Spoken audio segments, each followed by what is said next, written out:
Grow your business or career with Grow with Google's wide range of online courses, digital training, and tools.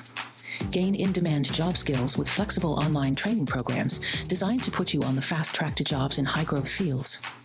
No experience is necessary. Learn at your own pace. Complete the online certificate program on your own terms. Stand out to employers, get on a path to in-demand jobs, and connect with top employers who are currently hiring. Take one professional career certificate program or all 6. Earn a Google Career Certificate to prepare for a job in a high-growth field like data analytics, project management, UX design, cybersecurity, and more. All professional career certificate programs must be completed by December 31st, 2024. Scan the QR code to complete the application. There are 1,000 scholarships available. Grow with Google and J. Hood and Associates. Be job ready and qualify for in-demand jobs.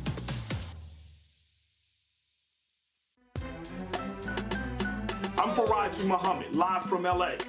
And this is The Culture. The Culture is a two-way conversation. You and me. We talk about the stories, politics, the good, the bad, and the downright ugly. So join our community every day at 3 p.m. Eastern and let your voice be heard. Hey, we're all in this together. So let's talk about it and see what kind of trouble we can get into. It's The Culture, weekdays at 3, only on the Black Star Network. My name is Lena Charles, and I'm from Opelousas, Louisiana. Yes, that is Zydeco capital of the world. My name is Margaret Chappelle. I'm from Dallas, Texas, representing the Urban Trivia Game. It's me, Sherry Shepard, and you know what you watch. Roland Martin on Unfiltered.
The reality of our economy is that things are improving, but you always hear the whining and complaining, especially from folks on Wall Street. Stephanie Rule, the host of MSNBC's 11th Hour, explained Wall Street investors and why are they not excited about this economy under Biden.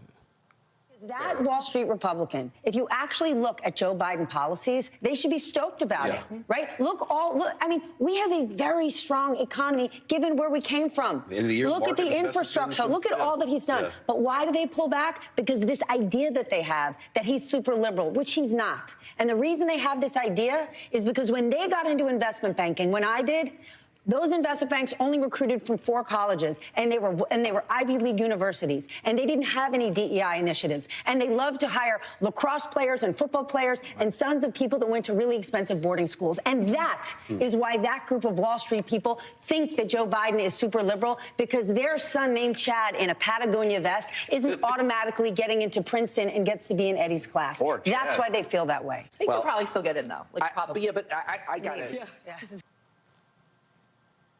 Seems like she nailed it, Larry. She hit it right on the nose. All this angst about, DEI and affirmative action, all these other issues. It is, and then some folks say white folks have economic anxiety. Look, the bottom line is that people, particularly white folks in this country, are struggling because they feel like even if a little bit of their grasp is coming loose off of economic, political, and social power in the United States, that they've absolutely lost their minds. And so I'm glad to see someone, beyond this panel, make the point, Roland, about what's really going on here again in the court. Maybe some more people who are white people will listen to what she had to say. But the bottom line is, first of all, like I said, historically, they hired some of the same people in the same boarding schools, the same, elite or top tier, top 10 schools. Those same individuals got internships they went skiing with, while ignoring the black person who went to a state school who was out hustling them all and had better grades. So, this argument over DEI and some of these other policies, and like I said, these Wall Street folks who live within their own little bubble and don't acknowledge other people with other lived experiences who are better at them at their job, they miss out. And then, like you said, this narrative continues because some of those people who write for some of these large newspapers went to the same schools. What we are dealing with, John, it's real simple. I laid it out in here. I said these things are going to happen. What you're seeing are white folks who are like, oh my God, we're losing. I can't stand this. You've got Elon Musk whining and complaining about DEI on Twitter. They don't like the fact that white folks in America now have to compete. Well, when you live in a country where historically you have not had to necessarily prove yourself, you can be mediocre and rise to the top. Now that you actually have to compete, it is problematic, right? You want the rules changed because the rules are now are no longer beneficial to you. And folks who are calling against DEI and affirmative action, let's be real. In America, the #1 recipient or beneficiary of affirmative action are white women. That's the reality, right? So when the rules change and no longer benefit a certain group that is considered to be the dominant group in this country, now we're seeing people calling for let's get rid of the rules and let's start over. But the reality is that back to the Bidenomics program that Mr. Biden has in place, and I think it's a great initiative. It has a number of pillars. One of them is helping to promote small businesses and keeping money in the pockets of small business owners, because what we saw is that after COVID, inflation went through the roof, and a lot of these challenges that we are experiencing economically are because of the global the pandemic. That's the reality. But again, as I've said again and again before, there has to be a better way to present Bidenomics to the American public. But it's not. But Johanna, it's not just about presenting Bidenomics. It's not. What it is you have to have real conversations about it. And in terms of what's really there. For instance, here's a CBS News YouGov poll. Okay, Trump statement: immigrants illegally entering poison the blood of the country. Republican primary voters, 81%. Agree with him. 19% disagree with him. Okay, that's one piece of that poll. Ron Brownstein had this same thing. 3/4 of Republicans say growing number of immigrants threaten traditional American values. Go back to my iPad. About the same percent. Listen to me. but the same percent say whites face as much bias as minorities. 9 in 10 say Christianity is under assault in the U.S. This is GOP's modern glue. Now, here's the point, and this is the problem.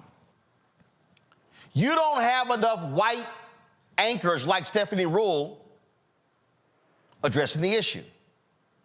I can tell you right now, a black network anchor would not have me on the show for my book because the white producers on the show didn't like the title.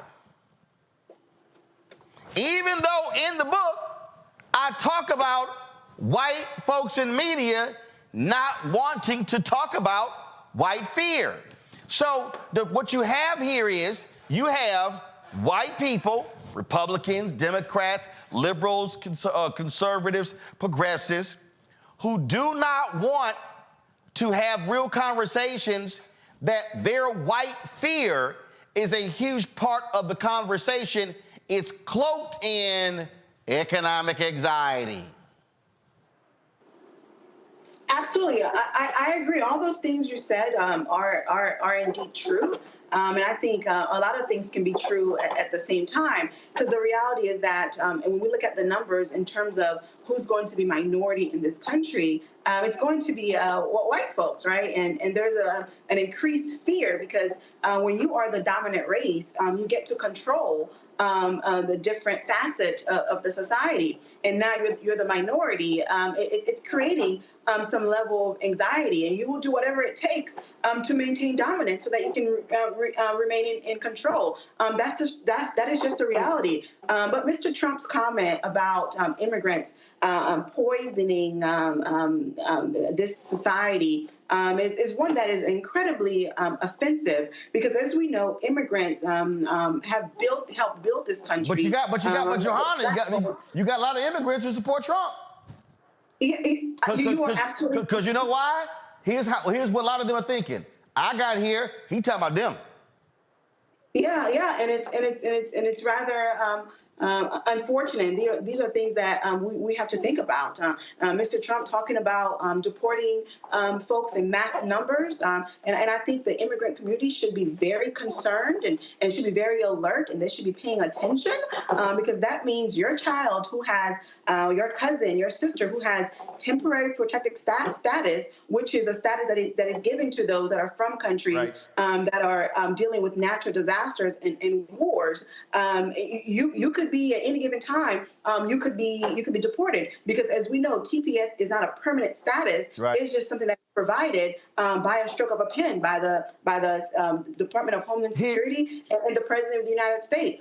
And there are hundreds and thousands of TPS and even DACA recipients. And we saw under the leadership of Speaker Pelosi, legislation was introduced to ensure that there is a pathway to citizenship for those individuals, and it never materialized. So the immigrant community should be gravely concerned about those comments. Here's the again, Mustafa, white journalists, white anchors, white hosts do not want to talk about racism among white voters and how their white identity politics is a part of this whole deal.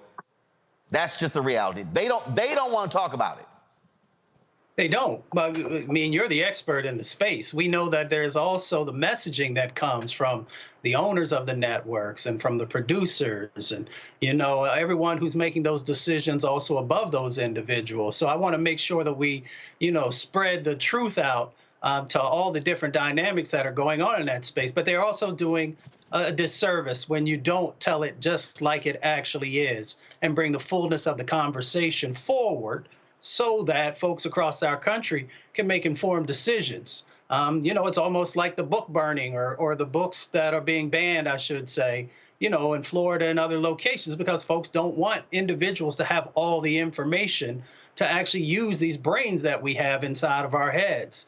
So journalists, reporters have a responsibility to do it, but we also have to put pressure on those individuals who are above them, who are making the decisions. All right, folks, hold tight 1 second. We're going to talk about the new attack by the Republicans. Oh my God, DEI is going to cause airplanes to start falling out the sky. Y'all are so damn weak and so tired. We're going to discuss that next. Also, Nimrata Haley, she said America has never been racist. But about 15 seconds later, she said, I dealt with racism when I was a kid. Do we need to enroll her into the concussion protocol program? You're watching Roland Martin Unfiltered on the Black Star Network. When you talk about blackness and what happens in black culture, we're about covering these things that matter to us, speaking to our issues and concerns. This is a genuine people-powered movement. There's a lot of stuff that we're not getting. You get it, and you spread the word. We wish to plead our own cause. Too long have others spoken for us. We cannot tell our own story if we can't pay for it. This is about covering us. Invest in black-owned media. Your dollars matter. We don't have to keep asking them to cover our stuff. So please support us in what we do, folks. We want to hit 2,000 people, $50 this month, raise $100,000. We're behind 100,000, so we want to hit that. Y'all money makes this possible. Checks and money orders go to P.O. Box 57196, Washington, D.C. 20037-0196. The Cash App is $RM Unfiltered. PayPal is R Martin Unfiltered. Venmo is RM Unfiltered. Zelle is Roland at RolandSMartin.com. I'm Dee Barnes, and next on The Frequency, we're talking about the rise in great Black literature and the authors who are writing it. Joining me will be professor and author Donna Hill, discuss her writing journey and becoming a best-selling author. I always was writing, but I never saw anybody that looked like me in the books that I was reading. Plus, her work with the Center for Black Literature and next year's National Black Writers Conference. That's right here on The Frequency on the Black Star Network. What's up, everybody? It's your girl, Latasha from the A. And you're watching Roland Martin Unfiltered.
All right, folks, over the last couple of weeks, we've had to deal with just more and more just, how should I put it?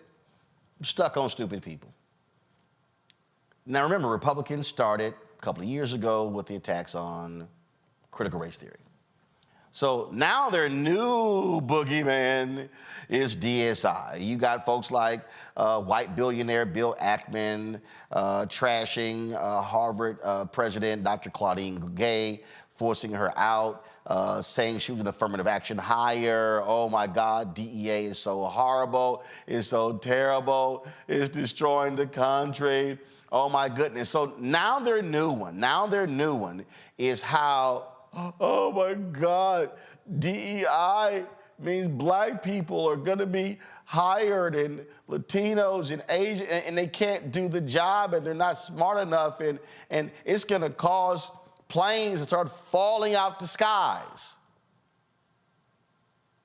It's like Elon Musk endorsed a tweet that suggested that black students at HBCUs have lower IQs, and they shouldn't become pilots. Read this tweet. It will take an airplane crashing and killing hundreds of people for them to change this crazy policy of DIE. This was Musk's response to a post arguing that IQ averages were lower at HBCUs and lower than the average IQ of U.S. Air Force pilots. 10 HBCUs have aviation programs, including Delaware State University. Dr. Tony Allen, the university president, responded to Musk's comments in quite a lengthy letter. He joins us right now. Doc, glad to have you here on Roland Martin Unfiltered. Hey, Brother Martin, how are you, sir? What again, and I discussed it last segment, and I laid it out in my book, White Fear, that these things were going to happen. That what you're seeing is, it's anger. It's how dare non-white people start getting jobs. This is all about they're taking our jobs. Those jobs are meant for us. And literally, they're saying, oh, we're going to see just planes falling out of the sky when there's not been a fatality in the American airline industry since 2009.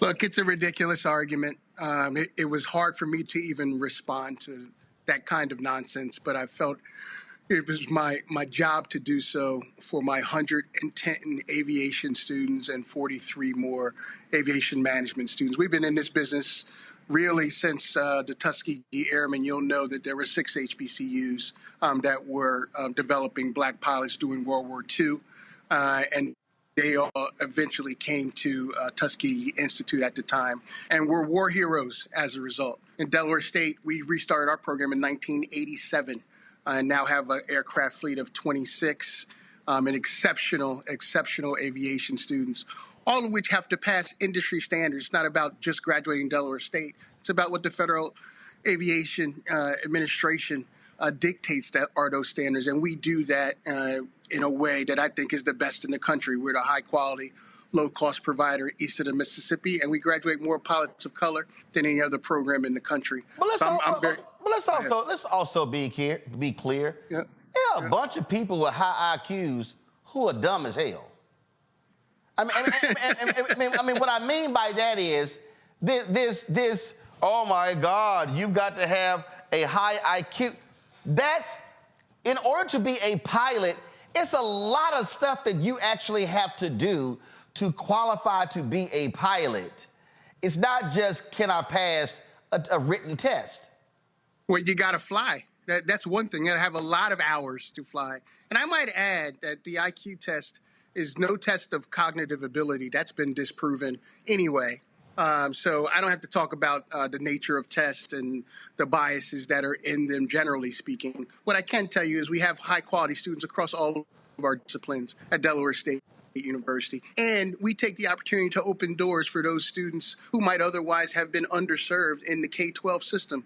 What we are is the melting pot of America. And I think that's exactly what we have stood for 132 years and what HBCUs have stood for 186 years. Remember, we are the primary driver for black folks entering the black middle class. We represent about $16 billion in economic impact across the American economy, all of our HBCUs. And those graduates represent about $1.7 trillion in buying power. So if we're trying to make an economic argument, there is no question that we do more with less. We've been doing it for a long time, and now we're saying that less is no longer acceptable. In fact, so look, my buddy Armstrong Williams, he posted this on Twitter. He goes, just unbelievable. The CEO of United Airlines says that they use racial quotas when hiring because who needs to hire only qualified people when dealing with planes carrying hundreds of people, thousands of feet in the air, where one misstep can kill them all. DEI is going to cause a mass tragedy. I pray it doesn't. And so he posted this video. I guess it was an interview with the United CEO who was on Axial's show. I'm gonna try to pull it up here. And this is the thing that they do. And the reason I find this constantly, to me, to be just stunningly stupid is because you know and I know. We have seen some mediocre white people being hired over the years. And whenever we talk about qualified, that word is only used when it's in relation to us, the qualifier qualified. It's never, like, you don't hear it being used anywhere else. And this is the thing that I'm always trying to get people to understand, what is going on. And so I want to play this clip first, and then I want to come back to you. Diversity and diversity targets working into the Aviate Academy? We have committed that 50% of the class of the classes will be women or people of color. Today, only 19% of our pilots at United Airlines are women or people of color. And by the way, from all the data I've seen, that's the highest of any airline in the country. White males don't just dominate in the cockpits, also in the C-suite at United Airlines. Well, look, at United, I'm proud of the diversity that we actually have in our C-suite. I think if you look around corporate America. Correct me if I'm saying, though, so this was just based off your website, the people you list as executives, but out of 11 people, 3 are women. I believe 1 is a person of color. That's correct. But, in corporate America, I think, That's a low bar. How do you raise your own bar? Well, a lot of this is, focusing on it. We have programs one of the things we do is for every job when we do an interview, we require women and people of color to be involved in the interview process, bringing people in early in their careers as well, and giving them those opportunities and creating a stronger. The CEO of United Airlines says that they use racial quotas when hiring, because who needs to hire only qualified people when dealing with planes carrying hundreds of people, thousands of feet in the air, where one misstep can kill them all? DEI is going to cause a mass tragedy in the air and on land. I pray it never happens. I'm Armstrong Williams. Right, so that's all the hyperbole. Here's what Armstrong skipped over and what the rest of these people skip over. The man said 19% of our pilots are women and people of color. That means 81% are white. Okay, why are 81% of the pilots white? I wouldn't be surprised if 10 years ago it was 90% of the pilots are white. Oh. And Brother Martin. Oh, could it be we were frozen out of the industry? Brother Martin, and that's almost every industry in the country, 1. And then 2, remember, programs like this, particularly in the aviation industry, are about the pilot shortage. There is literally a pilot shortage across the industry. So if you don't look for talent across a wide spectrum of folks, you won't have enough pilots to fly. So why not go to those quality programs, whether they be at HBCUs or other institutions, and get the best and the brightest? And we just happen to think that we have the best and the brightest among a significant population of our peers. So and to back up what you're saying, this is a 2022 article from NPR. A pilot shortage might be why you're facing flight delays and cancellations. NPR's Ari Shapiro talked with the president of the Southwest Airlines Pilot Association about why there's a shrinking number of pilots. And so that's happening. So what's also happening in America? Guess what? Baby boomers are retiring. Well, guess what? My parents are baby boomers. They were locked out of opportunities. Other black baby boomers were locked out. So what are you now facing? You're now facing a plethora of industries that have been nearly all white. And you know what? You got to replace them with somebody. And white people are not having babies. And so guess what? White America's population is decreasing. So numbers just don't lie. And so these people are just going nuts about, oh my God, this is going to end the world. Guess what? The growth in America are black and brown people. Accept it. And look, really, when you think about DE&I programs, which I'm strongly in favor of, all of those programs have significant requirements for interviews, for internships, for ultimate employment. And it's really about opening up the pipeline that was restricted for hundreds of years to our people. So this idea that you only have to focus in one area or in one group of people is asinine, antiquated, and a part of ongoing racial tropes that happen in our country. So guess what? If I didn't have folks from the airline industry coming to Dell State, when I have a quality aviation program with 26 aircraft, I wouldn't be doing my job. And guess who else would be doing those jobs? Those aviation companies. So I think we are right on par with what we need to be doing. We need to be doing more of it, quite frankly. Yeah, and guess why you have DEI programs? It's because white people were only interviewing and hiring white people. The reason there's a Rooney Rule in the NFL because the white owners wouldn't even interview black candidates. And then when they did, they were sham interviews.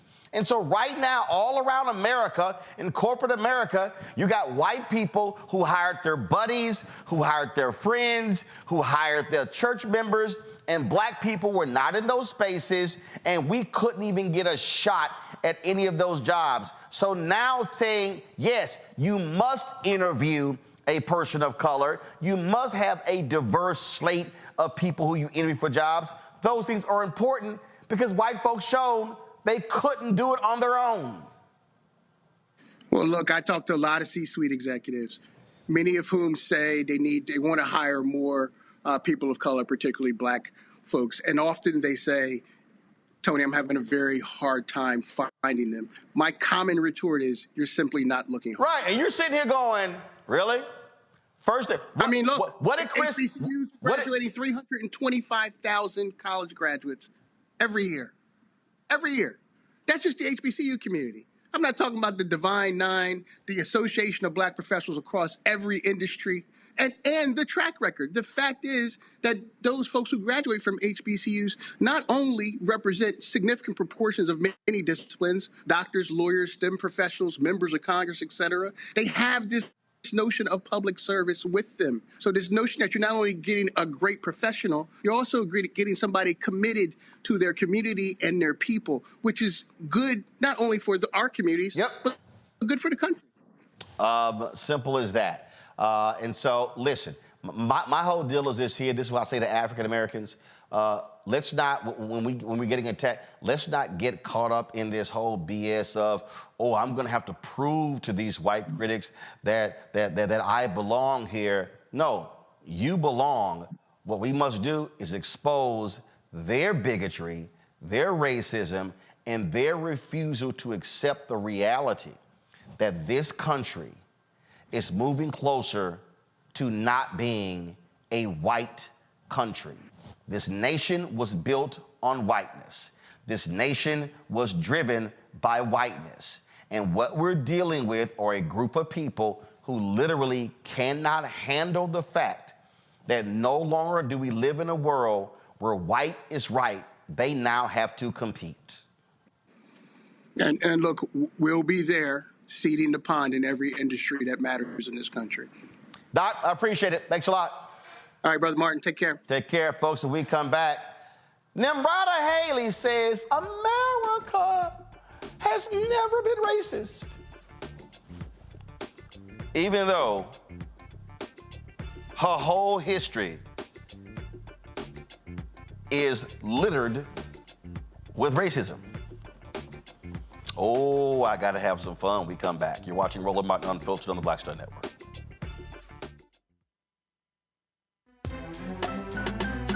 I'm Faraji Muhammad, live from LA. And this is The Culture. The Culture is a two-way conversation. You and me. We talk about the stories, politics, the good, the bad, and the downright ugly. So join our community every day at 3 p.m. Eastern and let your voice be heard. Hey, we're all in this together. So let's talk about it and see what kind of trouble we can get into. It's The Culture, weekdays at 3, only on the Black Star Network.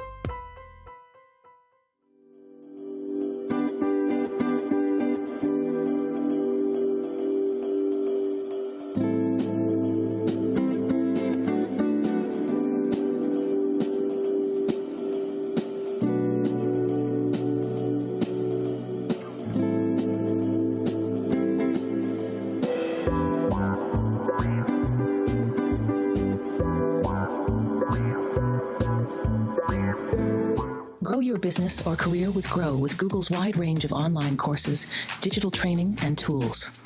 Gain in-demand job skills with flexible online training programs designed to put you on the fast track to jobs in high-growth fields. No experience is necessary. Learn at your own pace. Complete the online certificate program on your own terms. Stand out to employers, get on a path to in-demand jobs, and connect with top employers who are currently hiring. Take one professional career certificate program or all 6. Earn a Google Career Certificate to prepare for a job in a high-growth field like data analytics, project management, UX design, cybersecurity, and more. All professional career certificate programs must be completed by December 31st, 2024. Scan the QR code to complete the application.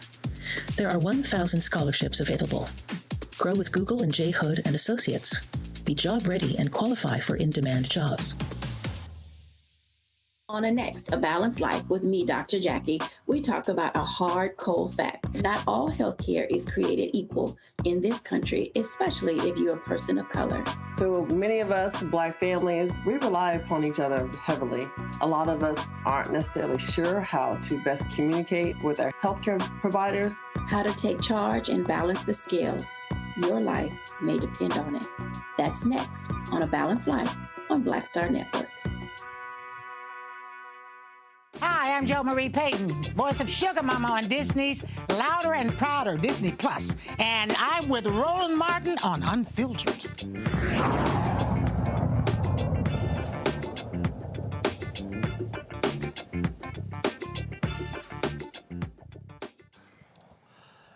There's nothing more interesting than watching Republicans do this cute little dance denying the reality of the racist history of the United States. Vivek Ramaswamy. I mean, he spoke against racism and he was like, that stuff don't exist, until he took his ass to Iowa, where the white folks in Iowa were like, yeah, we ain't really interested in voting for this dude because he reminds us of the 9/11 people. They basically were like, man, that dark skin, I don't know. And see, I dare say the only reason Nikki Haley has fared better than Vivek is because she looked white. His problem is he looked black. And they like, damn, you about as dark as Obama. So Nikki, now going from one white state, Iowa, to the next snow white state, New Hampshire, was doing an interview on the network that more white folks love than anything else, Fox News. And this so-called smart woman, who's an Indian American, said this. Are you a racist party? Are you involved in a racist party? No. We're not a racist country, Brian. We've never been a racist country. Our goal is to make sure that today is better than yesterday. Are we perfect? No. But our goal is to always make sure we try and be more perfect every day that we can. I know I faced racism when I was growing up, but I can tell you today is a lot better than it was then. Our goal is to lift up everybody, not go and divide people on race or gender or party or anything else. We've had enough of that in America. That's why I'm so passionate about doing this. I don't want my kids growing up where they're sitting there thinking that they're disadvantaged because of a color or a gender.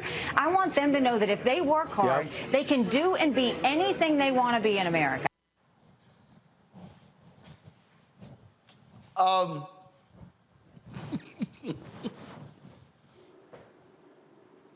Run that back. Party? Are you involved in a racist party? No. We're not a racist country, Brian. We've never been a racist country. Our goal is to make sure that... Stop. Now, Nikki just said, we've never been a racist country. Give me 1 second.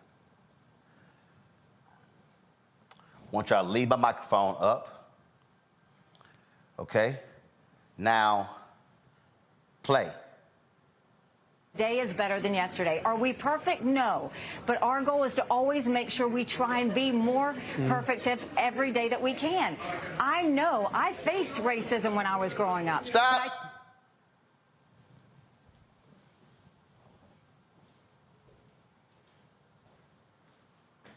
Nikki Haley said, "We've never been a racist country." 10 seconds later, Nimrata said, "I faced racism growing up."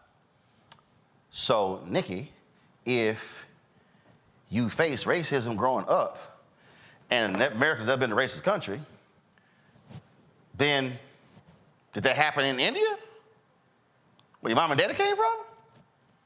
Was it in Pakistan? Was that in North America, South America? Was it in Canada? I'm confused. Now, the reason that's hilarious is because how can you let it come out? You just got done getting your ass whooped on the slavery issue. How in the world can somebody actually say America has never been a racist country when we literally partition black people as 3/5 humans in the U.S. Constitution? How could anybody allow to come out of their mouth that we've never been a racist country when for 248 years black people were enslaved? How can anybody suggest that we've never been a racist country when there was the election in 1876, then you had the Great Compromise in 1877, which ushered in 92 years of Jim Crow, and we saw in this country this happen frequently all across the country. We saw 4,000 plus people. We can't even account for all of the people who have been lynched in this country. You had individuals burned who were tortured in the United States of America. We had individuals who were, this is a barbecue. We had Americans who literally went to lynchings like it was a picnic in this country. We saw individuals who, but because they either spoke to a white woman or because they actually owned a black business. We saw Tulsa in 1921, the race massacre. We saw Rosewood. We saw Red Summer coming out of Chicago. We literally saw in this country numerous race wars happening all across this country, and it was race wars. They lynched men. They lynched women. They lynched children. We saw what happened after Nat Turner. That is the country that we're living in. We sit there and we still have people today who actually were fire hosed, dogs sicked on them, trying to actually go vote. Black people who were viciously beaten. Nimrata, what do you call this other than racism? This is video from Bloody Sunday. Absolutely racist, fire cannons, folks who were beaten, John Lewis and others, beaten to an inch of their lives because they were black people who simply wanted to exercise the right to vote. You had a United States military, Nimrata, that until 1948 segregated troops in its military. There were race wars in depots where you had white soldiers and black soldiers. Nimrata, you are so dumb.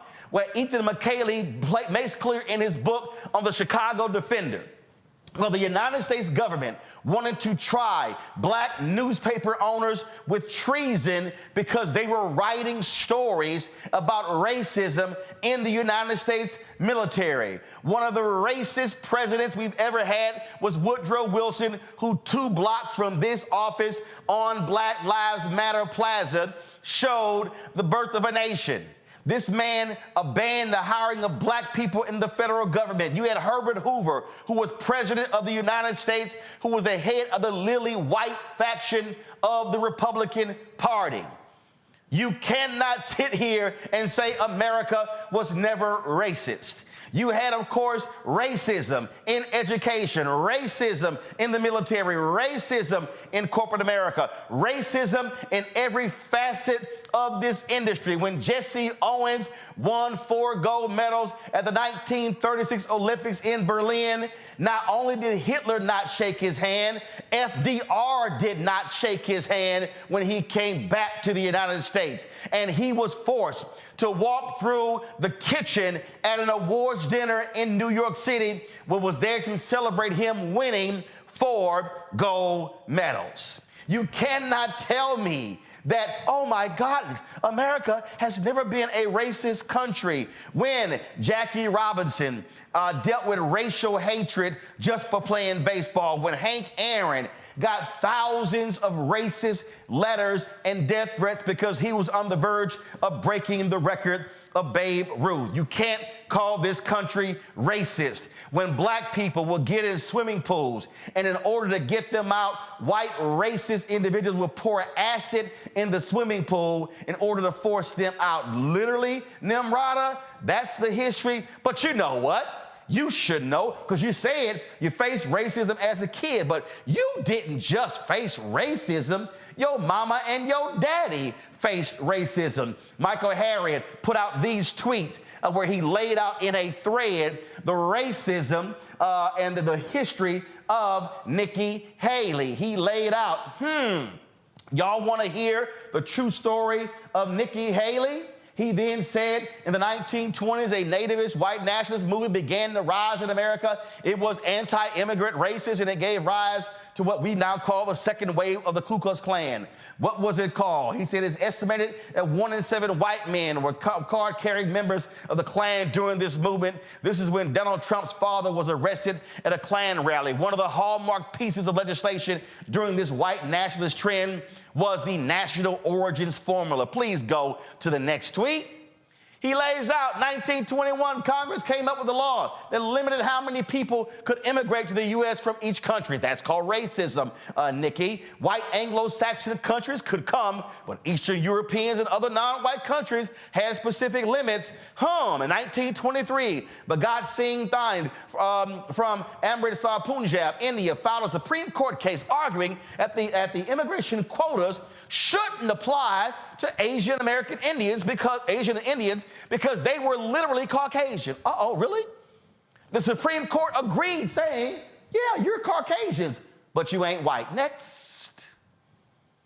That precedent stood until 1965, when LBJ signed the Immigration and Nationality Act of 1965. Why did he do it? Because black people fought for civil rights. Because of desegregation and other civil rights laws, Republicans fled the GOP. One of these laws' fiercest opponents was the Daughters of the Confederacy.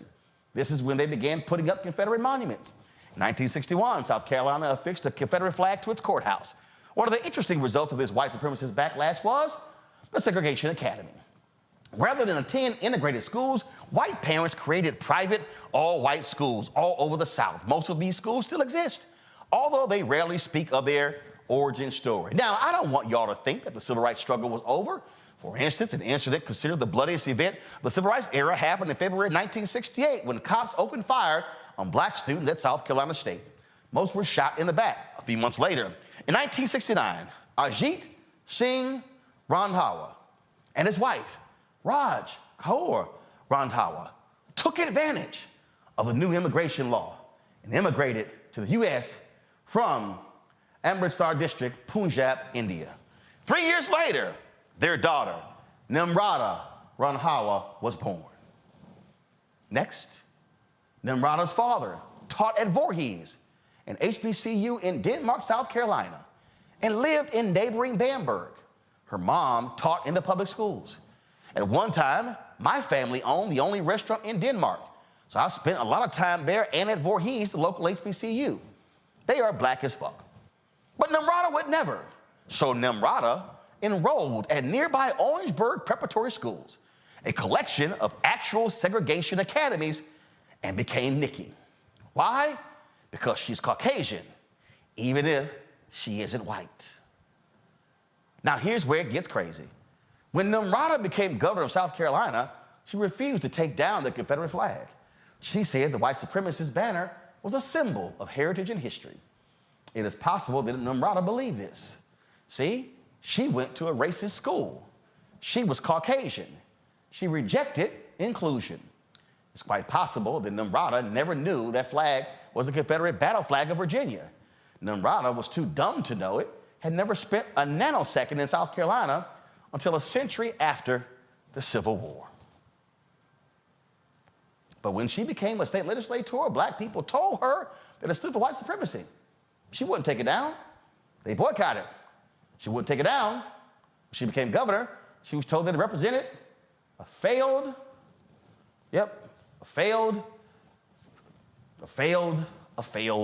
war. Numrata refused. On June 17th, the white supremacist terrorists, beckoned by the flag Numrata supported, walked into Emmanuel AME Church and slaughtered 9 black people as they prayed. Bottom line is this here, people. Numrata is so desperate to appeal to white Republicans that she will deny reality with it slapping her in her face. Michael Harriet with The Root joins us right now. Michael, not only did her daddy, let's be clear, he couldn't get a job anywhere else except at HBCU, Michael.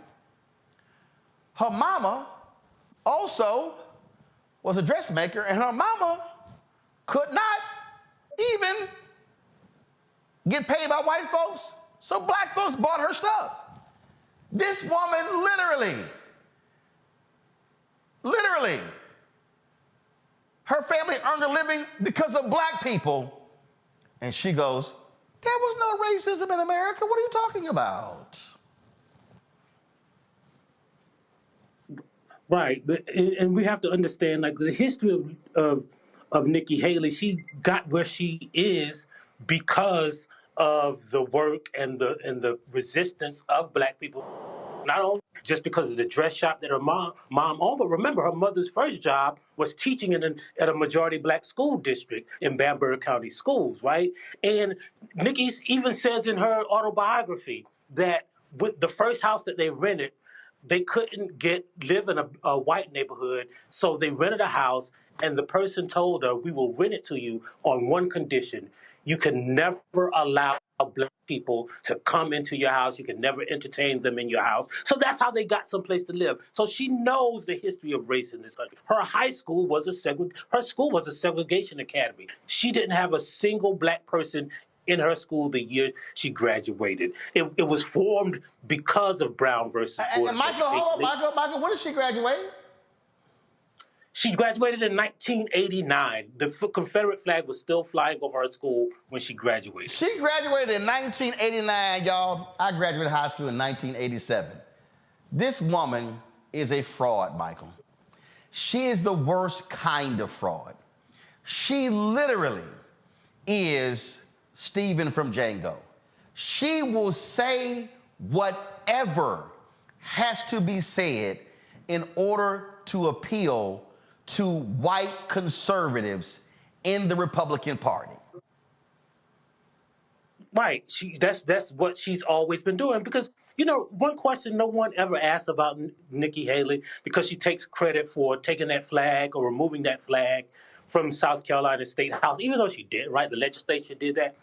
But if we were critical thinkers, right, we would ask, well, if you had the power to remove that flag in 2015, and we're going to give you all the credit for removing it, that also means that you chose to leave it up from 2011 when you were elected to 2015 when a white supremacist walked into a church and slaughtered 9 people. For those 4 years, you thought it was perfectly fine, even though, according to you, you knew what the cause of the Civil War was. You knew it was because of slavery. You knew what that flag represented. You were a Civil War buff, as you claim, right? So you knew what it stood for. You knew what it meant. You knew the white supremacist symbol, and you chose to leave it up because, according to you, you had the power to take it down because you said you did, right? So those first 4 years, you just left it up because you didn't care about black people. And she's saying these things when literally her fellow Indian American, I mean, when she's sitting here, she's watching what's happened to Vivek, what's happened to him, and literally white folks in Iowa, yeah, I mean, I ain't really trying to vote for this dude because he remind me of them 9/11 people. What the hell you call that? And then this whole deal, and not only that, I want there to be a key word. I want y'all to understand a key word, a key phrase that she used. Play it again and listen for something. I'm going to point it out to y'all. Are you a racist party? Are you involved in a racist party? No. We're not a racist country, Brian. We've never been a racist country. Our goal is to make sure that today is better than yesterday. Are we perfect? No. But our goal is to always make sure we try and be more perfect every day. Okay, are we perfect? No. That means that you got some baggage in your closet. That means you got some stuff you don't want nobody to know. Oh, we're striving to get better. We're striving. It's like she like her brain is saying, ain't no way in the world I can even acknowledge American history. Here's what's so crazy, Michael. Hell, even the biggest racists will acknowledge American racism. Right. Especially somebody from South Carolina. But if you notice, there's something else in that clip. There's something else that you might notice in that clip, right? He didn't ask her if America was a racist country. He asked her if she was a part of a racist party. Boom. And she never addressed that part, right? She skipped right to a racist country, right? She didn't even want to address the GOP's racism. She went right to country, right? She went right to that old Tim Scott, that old, trope of, America is not a racist country, because she didn't want to address the reality of today. Like, she went back to the past because she didn't want to address it today. And if you notice, Nikki Haley's whole career, she became a celebrated person in our party by touting that, hey, if you vote for me, we can show that we are a diverse party. So she talks about race when she wants to, when it's advantageous for her. But when she wants to skip over the question and go from party to country, she can do that because she knows the truth. She was raised in a state that is 27% black. Her entire administration had one single black person in it. One single black person in a state that is 27% black. And the only way you can do that, right, is specifically exclude black people. You have to look for white people, right? It's hard. It's hard to skip over black people in South Carolina. Right. Especially educated black people, because South Carolina citizens, or the black citizens, are disproportionately higher educated. And you got to think about, right, like if you go back to the segment that you just had, right, about diversity in the airline industry, it's always curious to me how these people are never asked to explain how they manage to create these white structures that are so lily white when there are black people right in front of their faces, right? Like, she didn't even choose she didn't even allow the person in charge of the South Carolina archives. She didn't even put a black person in charge of that, when 40% of the black people in America, their ancestry comes through South Carolina. And I know that because my aunt created the organization. Before my aunt created it in the 1990s, there was not an organization to preserve black history in the state where black history, where America's black history comes from. And she skipped over all of those qualified black people to specifically search for white people who aligned with her racist ideology, so that she wouldn't offend the white people in her party. And I also want people to know that South Carolina deliberately, I need y'all to listen to what I'm saying, white racists in South Carolina deliberately maneuvered to keep South Carolina out of the Brown versus Board of Education ruling. What I mean by that is they did not want segregated education to end on the basis of a lawsuit in South Carolina. Okay, that was one of the original states where Thurgood Marshall went. But they were so focused on that, Michael. They said, we need to maneuver this thing. And so when it was consolidated and Topeka became the lead, South Carolina was like, "Whoo, good. Our name is not going to be on that sucker for history." Roland, boy, you cooking right now, boy, because that's a beef with my family. We've had that family for years. Like, literally right now, there's a petition that my family has going around to change the name for the 75th anniversary of Brown versus Board to Briggs versus Elliott. Briggs versus Elliott was alphabetically the first, so if you would have gone by the alphabet, it would have been named after a family, the Briggs family, a black family from South Carolina. If you would have gone chronologically, the South Carolina, that black family, filed the first of the lawsuits that became Brown versus Board of Education. But because they didn't want that decision to be anchored to a state from the South, they just arbitrarily used white supremacy to change the name of the lawsuit. It should really be named Briggs versus Elliott. So yeah, I mean, you bringing up old beefs right now with me, and it's the truth, right? Like, but because people like Nikki Haley want to erase and whitewash history, we never talk about these issues. And since Nikki, because remember, the initial question that Brian Kilmeade asked her was, is your party racist? Go to my iPad. This right here, y'all, is July 14, 2022. House Republicans all vote against neo-Nazi probe of military police. The same Republicans voted against the resolution from Jamal Bowman after 10 black people were gunned down in Buffalo, calling out white supremacy. This is the exact same Republican Party and Donald Trump leading the way did not want all of those Confederate names taken off of military bases. These are the same people who defend Confederate monuments. So it's amazing to me how she couldn't answer that question when literally her party is the party that's doing all it can to preserve every symbol of white supremacy and domestic terrorists in this country. Right, exactly. And then when you look at, even when it relates to history and education, right? Like, we talk about Ron DeSantis, but South Carolina was the first state to pass what we call those anti-critical race theory laws. They passed the legislation that defined those 7 principles that we now call CRT, right? And that was Nikki Haley's home state. So they have always led the way, even under Nikki Haley, in America's fascination and cementing of white supremacy. And Nikki Haley is part of that legacy. Nikki Haley was part of the legacy before she was governor. She was, as a state legislator, she was part of it as governor, even in the UN, right?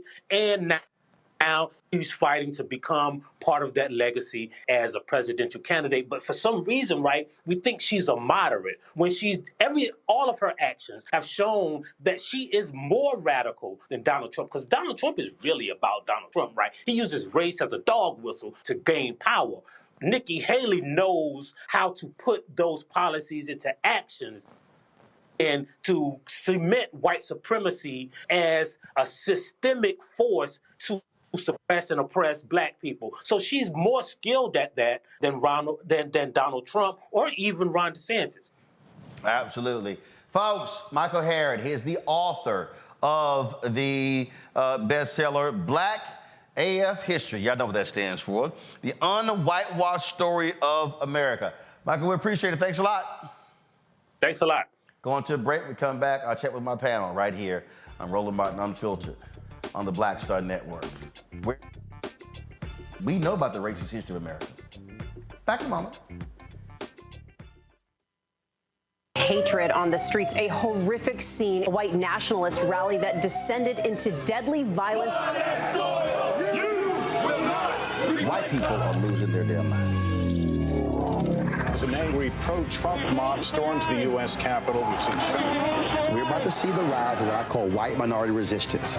We have seen white folks in this country who simply cannot tolerate black folks voting. I think what we're seeing is the inevitable result of violent denial. This is part of American history. Every time that people of color have made progress, whether real or symbolic, there has been what Carol Anderson at Emory University calls white rage as a backlash. This is the rise of the Proud Boys and the Boogaloo Boys. America, there's going to be more of this. Here's all the Proud Boys, guys. This country is getting increasingly racist in its behaviors and its attitudes because of the fear of white people. The fear that they're taking our jobs, they're taking our resources, they're taking our women. This is white fear.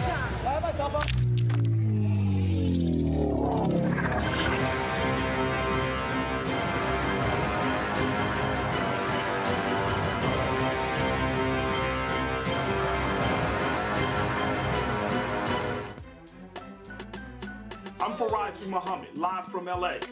And this is The Culture. The Culture is a two-way conversation. You and me. We talk about the stories, politics, the good, the bad, and the downright ugly. So join our community every day at 3 p.m. Eastern and let your voice be heard. Hey, we're all in this together. So let's talk about it and see what kind of trouble we can get into. It's The Culture, weekdays at 3, only on the Black Star Network. Hi, everybody. I'm Kim Coles. Hey, I'm Donnie Simpson. Yo, it's your man Deion Cole from Blackish, and you watch Roland Martin, Unfiltered.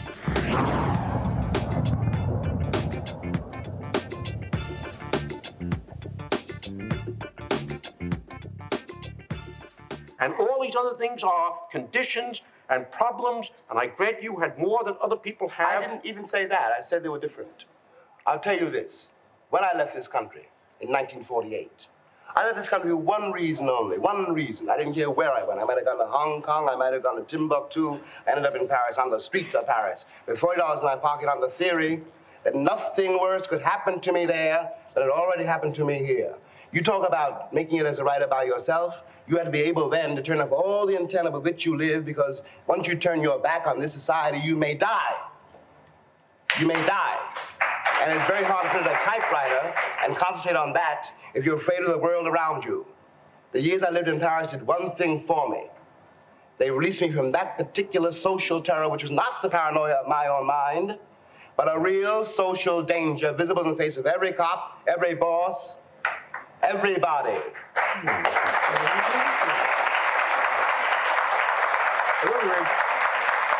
Everybody, no matter who, no matter what his attitude, is bigoted. I did not say that. Well, has an attitude, it's on his face, is in the way of every boss. But you're asking me to do something impossible. You're asking me to take the will for the deed. I don't know what most white people in this country feel, but I can only include what they feel from the state of their institutions.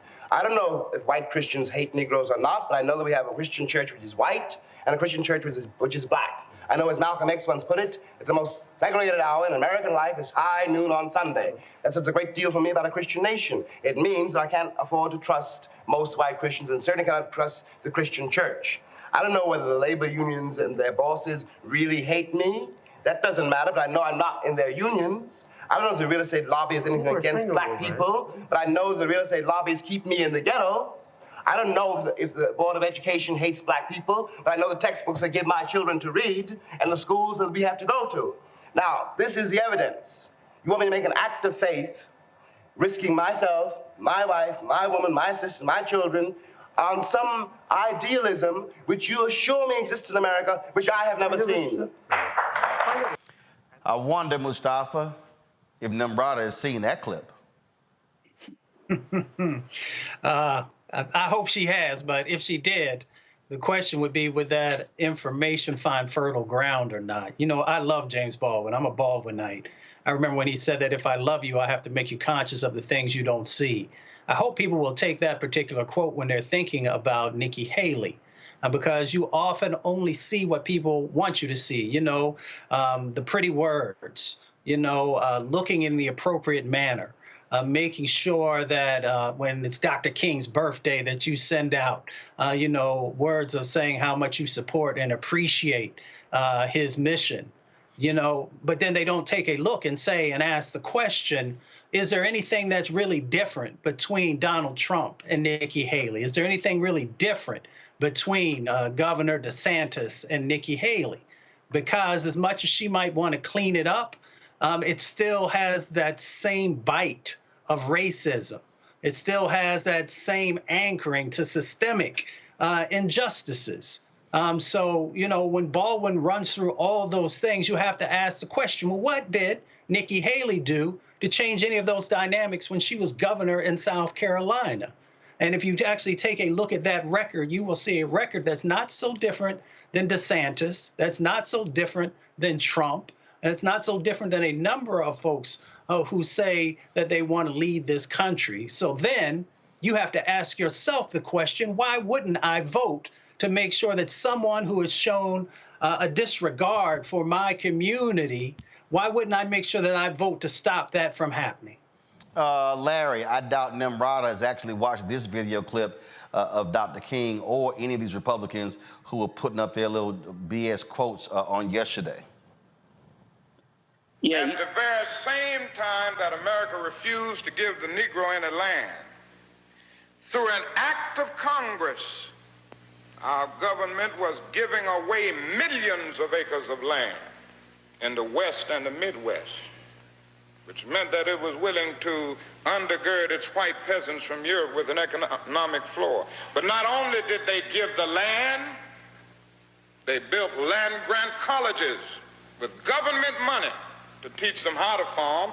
Not only that, they provided county agents to further their expertise in farming. Not only that, they provided low interest rates in order that they could mechanize their farms. Not only that, today, many of these people are receiving millions of dollars in federal subsidies not to farm, and they are the very people telling the black man that he ought to lift himself by his own bootstraps. Now, this is what we are faced with, and this is the reality. Now, when we come to Washington, in this campaign, we are coming to get our check. At the very same time that America... Larry? They don't want to talk about that, King. That's too radical. They want to keep it. They want to keep it. They want to keep it PR. Make sure they use the quotes that they like, and they keep repeating over and over again.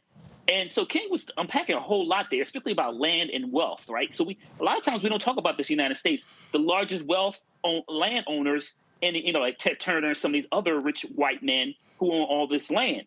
The other thing is, Roland, really quickly, he talked about the land grant schools. We could talk about what happened after that, 1890 schools, HBCUs that were passed after that.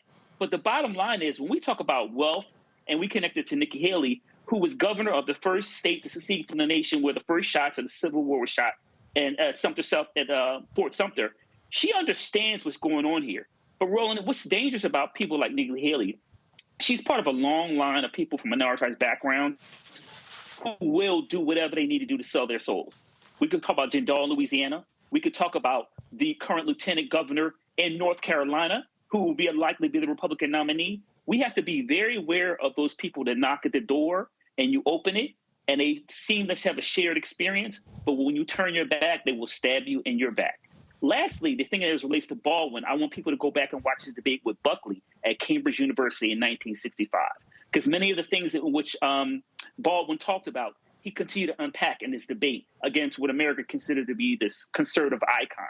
So Nikki Haley is a fraud, and once again, she's one of those individuals in minoritized communities that you have to don't turn your back because you find yourself in trouble. And look, Johanna, we also just can't ignore the reality of how this country and its colonialism, in terms of how we treated other countries. We can't ignore the reality of the Berlin Conference and how African nations were split up and plundered for their resources.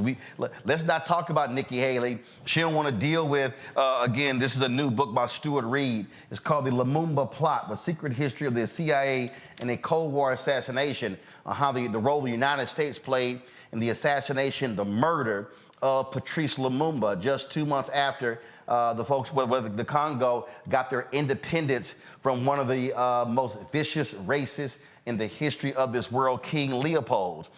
We could talk about other nations as well. Bottom line is, you cannot ignore American history, and this is why I need everybody understanding why folks have to exercise their right to vote, because Donald Trump and this Republican Party, they absolutely believe in banning books, banning speech. They do not want the next generation of white students learning the real story of this country.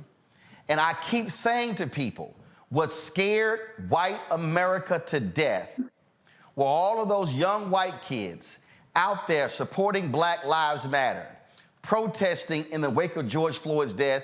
And what you're seeing right now from the likes of Bill Ackman and Elon Musk and Nikki Haley and the Republican Party are white folks in this country who are deathly afraid of young white people knowing the real story of America? You know, Roland, it is rather unfortunate because I think that Nikki Haley had an opportunity to really unite the country and to right some of the wrongs that she has done as former governor in the state of South Carolina. But the reality is that with Nikki Haley, one of my biggest issues with her is that she wants to be everything to everyone. So she speaks on both sides of her mouth. And therefore, she does not take a bold stance on many issues. And unfortunately, it has worked for her, right? She was the state legislator, she became governor, and she became the U.S. ambassador to the United Nations. And now she is fighting to become the next president of these United States.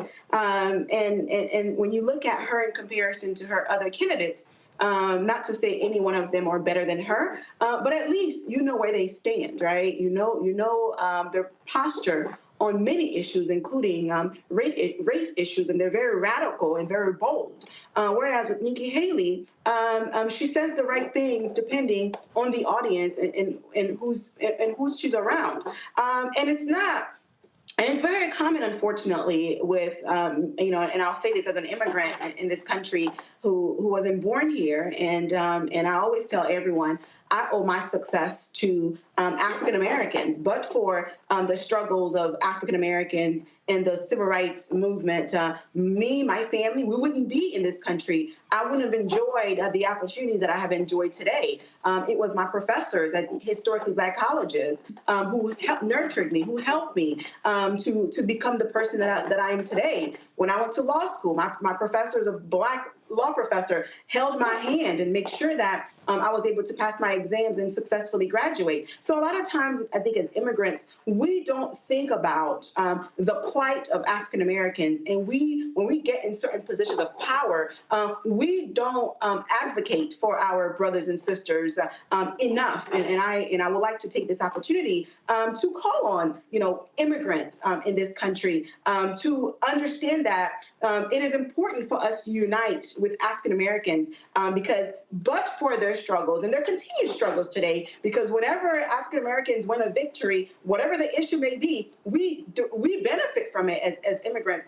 We must unite. And if we're going to win this war, and if we're going to make any kind of progress in this country, regardless of where you're from, whether you're from the African continent, the Caribbean, or anywhere else, we must unite to fight the system so that we can gain economic power and social justice in this country. Well, I found one more doozy from Nikki that I had to go ahead and play. And so if y'all want to listen to this tongue twister, check this one out. We were the only Indian family in our small southern town. I was teased every day for being brown. So anyone that wants to question it can go back and look at what I've said on how hard it was to grow up in the Deep South as a brown girl. Anybody can look at my record and see when Walter Scott was shot down by a dirty cop, how I made sure that the Walter Scott family didn't suffer because we put the first body camera bill in the country in place. Anybody can look at the fact that when we had 9 amazing souls die in Mother Emanuel Church, I did something that no Republican or Democrat ever wanted to touch, which was call for the Confederate flag to come down because it would take 2/3 of the House and Senate and was an impossible feat.